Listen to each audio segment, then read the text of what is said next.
Welcome to the official post-NFL Draft Power Rankings episode. I'm the most powerful ranker in NFL history, really, Brandon Perna. And today, I'm ranking all 32 teams. Sort of. I'm going to group together some of the mid-level teams, but most importantly, just like we did last year, I will spin the curse wheel to see which team gets a season-long curse. If you remember who it nailed last season, let everyone know in the comments. But let's start with number 32, or as I will now refer to the worst team in the NFL, the Sacred Heart of Diarrhea. A lot of people saying Sacred Heart has diarrhea. Okay, we apologize for our crowd mic. 32, the Cleveland Browns. Love the Mason Graham pick, but I don't see him changing the fortunes of the Browns in 2025. They're a team that still has Deshaun Watson and his contract looming over them at all times, everywhere they go, no matter what they do, and he's not even on the short list of QBs who could be taking snaps for them this season. That list is 4 players long: Joe Flacco, Kenny Pickett, Shedeur Sanders, and Dylan Gabriel. Now, I don't even know how you have a legit QB competition with 4 guys. People are already clamoring for Shedeur Sanders to start. He's got the #1 selling rookie jersey. I think he needs to get his ass in the film room and spend as much time in there as possible and less time in the car. Watching Myles Garrett regret his contract extension throughout the course of the season is just going to be sad. Plus, Cleveland has one of the toughest strengths of schedule in the NFL this season. Joe Flacco had a moment in 2023. It was wonderful, but you have to go back to 2017 for the last time Joe Flacco had a winning record as a starter. The backup quarterback will be Cleveland's best QB in 2025, regardless of who starts and regardless of how many different quarterbacks start. 31, the Titans, who were the NFL's worst team last year. Their biggest need, quarterback. They now have solidified a day 1 starter in Cam Ward, best in the class, even if we don't know what to expect right away. That's why they are no longer the worst team. I think Titans fans will feel good about Cam Ward by the end of the season. A couple nice wins in December or January will get him feeling good, but nobody knows if Brian Callahan is actually a good coach yet. And starting the season with a 30-year-old Calvin Ridley and a 32-year-old Tyler Lockett at receiver 1 and 2 feels like deja vu. One of their mid-round ball catchers needs to break out. Tight end Gunnar Helm or receivers Chamiri Dyke or Elik Ayomanor? You ever never mind. Number 30, the Steelers. I'm doing this out of respect for Steelers fans. This is what you want, right? A losing season so you can actually reset with a new quarterback? If Aaron Rodgers joins the team, this can change. Questioning things, conspiracies, for sure. But you are the only team in the NFL right now where we could argue you don't have a true starting quarterback on your roster. Some of you are buying the Will Howard hype. I hope you're right, but when you missed the playoffs, please celebrate, because everyone is sick of hearing Steelers fans complain about being a wild card team every year. This is your chance to reset. There's some bullshit in here. Our first grouping, 26 through 29, we got the Saints, Giants, Jets, and Panthers. The Saints coming in at 29. The Saints are essentially ending the Derek Carr era. What a waste of time. The Giants at 28 added 2 top players in the draft and a developmental quarterback. The Jets at 27, who still have a massive void at quarterback, even though I'm optimistic about Aaron Glenn and new GM Darren Muji. And the Panthers at 26, who need another step from Bryce Young before he officially sheds the bust label. Who do you guys think has a better statistical season, Justin Fields or Bryce Young? My heart says... A lot of people saying Sacred Heart has diarrhea. No, I meant my regular heart, not my sacred heart. Fuck it, give me Bryce Young with better stats. After Garrett Wilson, the Jets' drop-off at receiver is significant, and I like that Carolina added Ted McMillan for Bryce Young. 21 through 25 in descending order, the Colts, the Dolphins, the Jaguars, the Cowboys. The injured quarterback club. Tua, Dak, and Trevor Lawrence all dealt with injuries last year. Tua and Dak's injury problems actually concern me as they move forward in their career. I love them when they're both healthy and on the field, but that's becoming more and more rare. Anthony Richardson, also injury prone, but he looks bad even when he's healthy, and he has Daniel Jones breathing down his neck. I'm really not sold on the Schottenheimer hire for the Cowboys, even if they had an amazing draft. Shit, I think I'm most optimistic for the Jaguars, along with the NFL Shohei Ohtani, one who doesn't even need a translator to throw under the bus. I wanted to cry, but I can't cry right now because I'm too excited. For teams 17 through 20, Cardinals, Falcons, Raiders, Patriots, this area is reserved for my most improved teams. Let's look at the top 5 most improved positional units via the draft from Pro Football Focus, who mentioned the Falcons pass rush, the Patriots trenches, the Cardinals defense, and the Raiders rushing attack. I liked that the Cardinals saw a massive disparity in talent on one side of the ball and addressed it with a ton of young players. They were 15th in scoring D a year ago, but they allowed 30-plus points in 5 games in 2024 and were winless in such occasions. I think the Raiders and Patriots might have the most improved rosters overall. That goes all the way from the players they added on the field to the halls of the front office. You got 2 second-year QBs in Penix and Drake May, high on them both, and Geno should be riding the ship for the Raiders. Number 16, 49ers. They are my biggest question mark of all question marks of teams. A disappointing 6-11 season last year. An offseason where it felt like they had to clear the books to pay Brock Purdy, which they still haven't done. The 49ers are great every other year, and it is an other year. They currently have the projected easiest strength of schedule. They extended George Kittle, and we know Brandon Ayuk should return mid-season at the earliest from his torn ACL. What we don't know is if Christian McCaffrey is still run CMC. He says he's healthy, but I'm not sure we really gave his impact to the entire offense enough credit while he was out last year. With Debo's exit for Washington, McCaffrey has to be a top 5 back for the 49ers to be competitive on offense. Let's hope Robert Saleh's return makes up for the loss of Dre Greenlaw and Talanoa Hufanga. They were injured last year, yes, and the 49ers also gave up the 4th most points per game.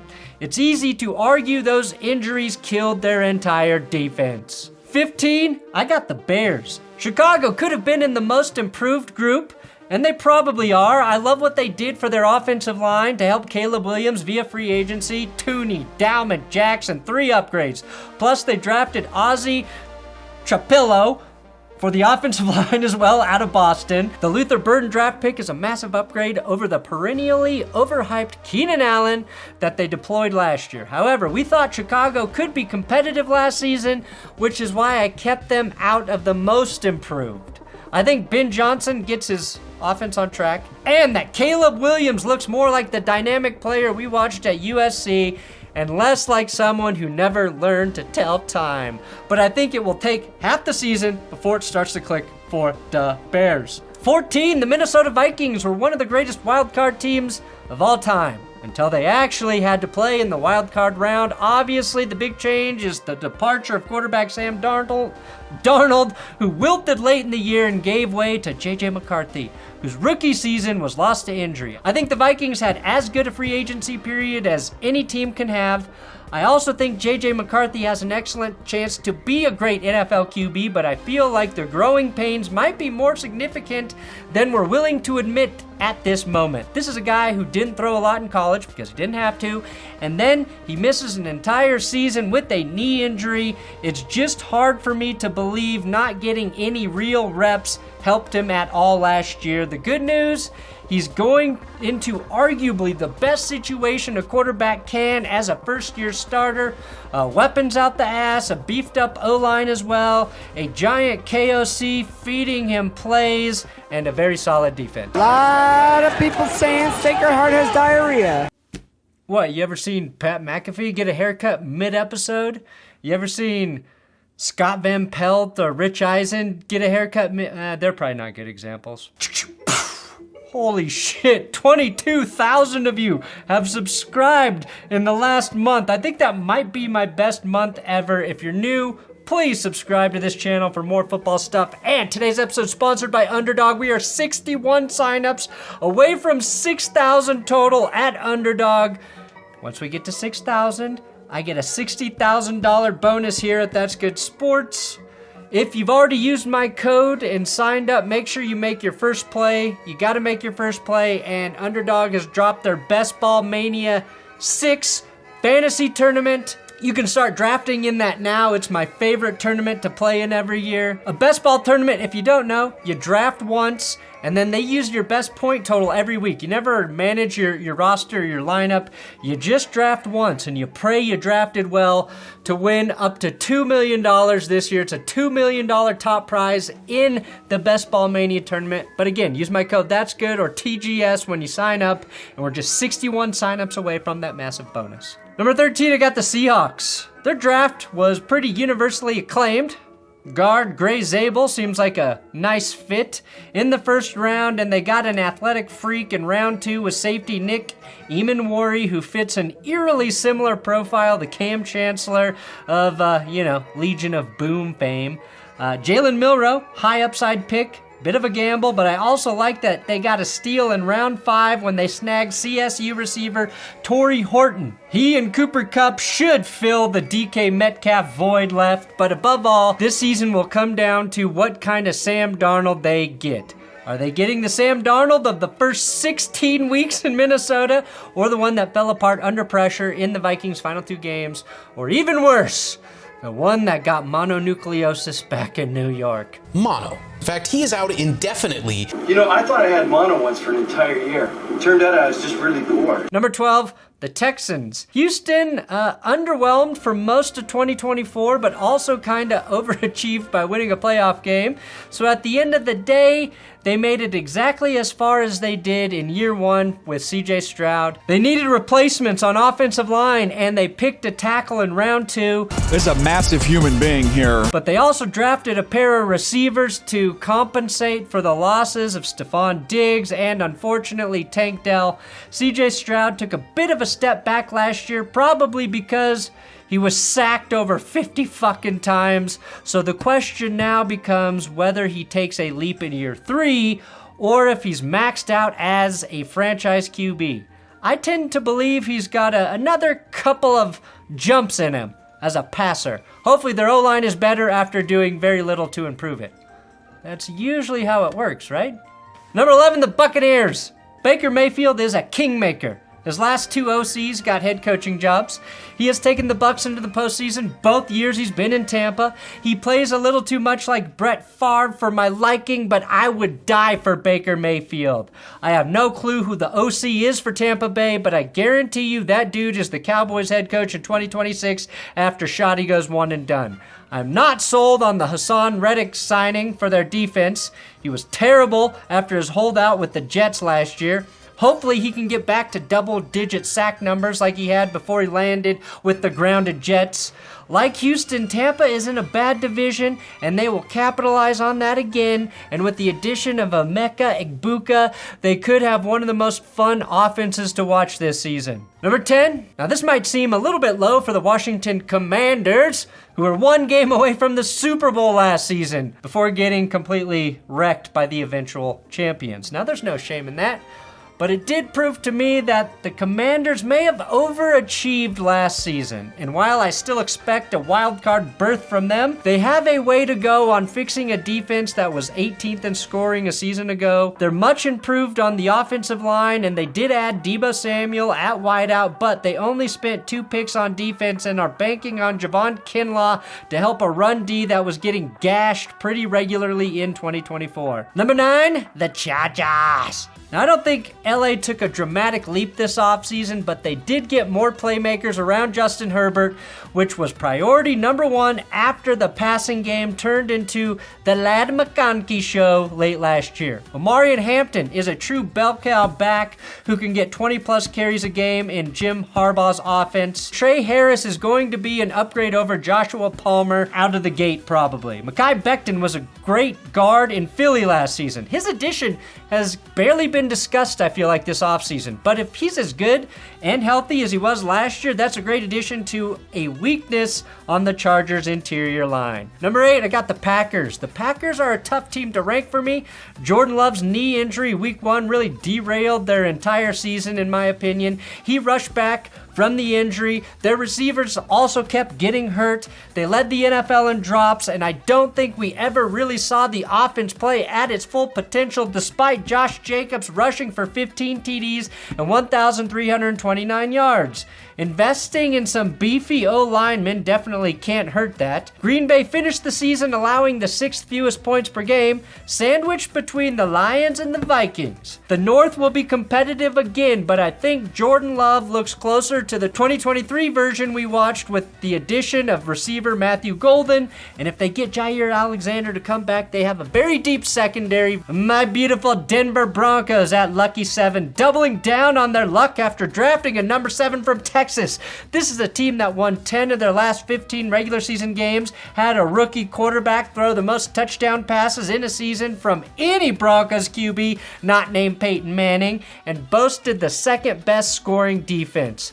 That defense got immediately better with the addition of Dre Greenlaw, Talanoa Hufanga, and a first-round Swiss Army knife cornerback, Jahdae Barron. Evan Ingram might put up more receiving yards in 2 weeks than all of the Broncos tight ends had combined for the last fucking decade. And if running back RJ Harvey and receiver Pat Bryant are as good as Sean and George Payton believe, there's no limit on what this team can do this season. I think the keyest of key players is Audric Estime, the second-year running back. Denver needed a back. That's undeniable. And they did add RJ Harvey, who we're getting higher on every week.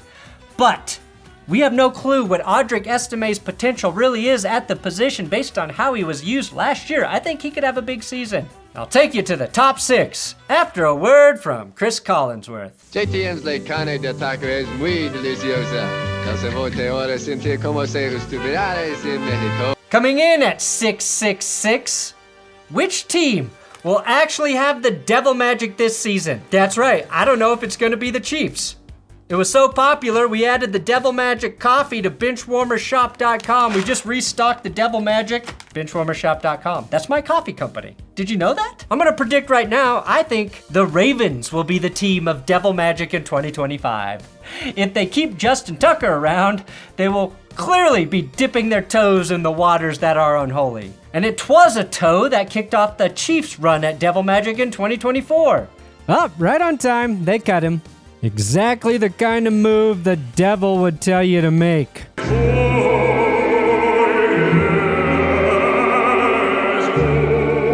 Buenos tacos, amigos. Diarrhea. Also, I forgot to put the Bengals in somewhere. I originally was going to put them as the 666 team, so we'll put the Cincinnati Bengals at 6. The official spot 6. Because I know I missed someone between the 20s and teens when I was lumping them all together, and I forgot about the Bengals. So just for that, you're going in at spot 6, Cincinnati. T. Higgins gonna have a lot of catches and yards and touchdowns. Jamar Chase, love him. Joe Burrow's great, we know that. Is your defense gonna be any good? Nah. Buenos tacos, amigos. And then at 5, I've got the Los Angeles Rams. Now, the Rams lost a franchise icon in Cooper Kupp, but might have upgraded with Devontae Adams, whose presence is only going to help Puka Nacua in year 3. I'm a big fan of the youth on their defense, especially Defensive Rookie of the Year Jared Verse and safety Cam Kinchins, who led the team with 4 picks at age 22. The 36-year-old quarterback doesn't have a developmental prospect behind him, but that's not going to hurt them in 2025. As always, I expect the Rams to start out middling before catching fire late in the season, and we're all saying, why the fuck weren't we talking about the Rams all year long? The top 4 teams aren't going to be big surprises to anybody. It's actually kind of boring. So for the top 4, I'm going to briefly list my one big concern for each team, starting with the Lions at 4. My one concern is how this team is going to respond to the loss of so many of their assistant coaches, particularly the departures of Aaron Glenn and Ben Johnson, their 2 coordinators. I could see the Lions starting the season a little slower than previous years before figuring things out after a month or so. The biggest add of the year for the Lions is just getting players back healthy. I am still dubious of Aiden Hutchinson's leg and whether he can hit the ground running after that gruesome injury in Dallas a year ago, but if he is his old self, this defense is not going to be the one we saw getting lit up by the Commanders in the divisional round. Number 3, the Chiefs. Now, my one big concern for Kansas City, and I mean this genuinely, is go fuck yourself, Kansas City. I ain't giving you shit. Number 2, the Bills. My one concern for the Bills is Joey Bosa hurt by week 3, and Sean McDermott gets deported when Trump finds out about his locker room speeches. Maxwell Harrison has to be a shutdown corner as a rookie. Buffalo needs him to be good just as much as Keon Coleman needs to take a massive leap in year 2.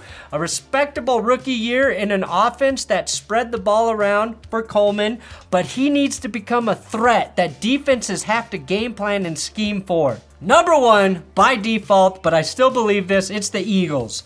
My one concern for Philadelphia is Howie Roseman gets so anxious and enamored with making a trade that he accidentally trades himself and Dallas Goedert to the Cardinals for James Conner. Seriously though, I have zero concerns for Philly. They will be in the Super Bowl again, unless injuries derail them. My Nick Sirianni to the Hall of Fame prophecy gets fulfilled this year when he becomes a back-to-back Super Bowl winning coach. Now let's spin the wheel. I gotta reorder the numbers. This is a season-long curse. Who does she want to take down? Underdog, 61 signups away. Code That's Good or TGS. Underdog sponsored all of the power rankings last year. Let's make sure they want to do it again. 8. Woo! Okay. So not the Broncos who are at 7. Oh no! No way that it didn't pick the Packers again. I'm sorry, Green Bay. Holy fuck. On your green too. Oh shit. Sorry, Green Bay. Sorry, Tom. Don't forget to subscribe here to That's Good Sports.